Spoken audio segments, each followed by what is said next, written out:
Hey everybody, my name is Justin Stite. I'm Luke Johnson. And this here is our project for Homework 3 in Embedded Systems here at North Dakota State University. What we have here is a nice little resistor checker. It'll go through on each of our resistors here that we plug in, and it'll make sure that we have them plugged in either forwards or backwards, or even if we don't have them connected. It's a common problem when your projects aren't working. Sometimes you have your resistors plugged in backwards, and it's nice to know which way current will flow. So here we'll give you a small demonstration. Here I've hooked up a resistor.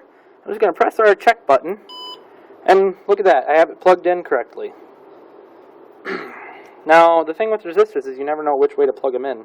So let's hook up resistor number 2 here, and if I can get my alligator clips to function correctly, press that again. Oh look, I hooked that one in backwards.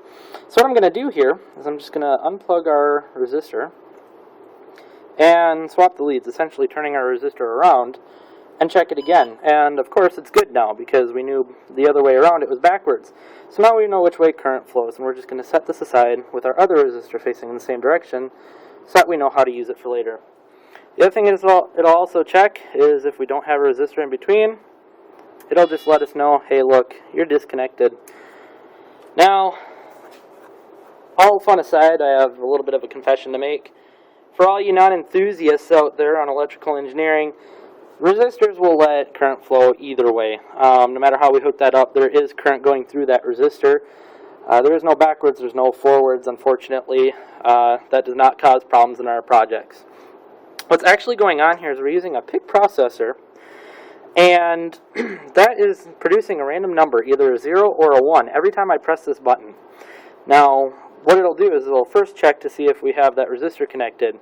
But if we have a 0, it's saying we have a bad resistor in there.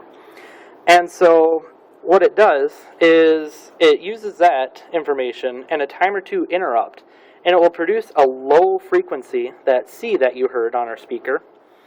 And if it's a good resistor or a 1 on a random number, it'll produce the high frequency on our speaker using timer 2.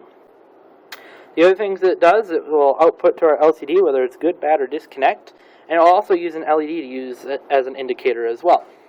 Okay, hardware-wise, we have our PIC, like Justin said, and then we have a speaker. The speaker's hooked up through a transistor that we're using to amplify the audio.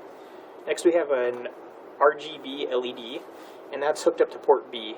Basically, port B is checked. If we get a 0, it's going to read low, and it's going to show that it's disconnected. If we get a 1 and it's good, it's going to read high, showing that it's connected. And that there is our project, folks.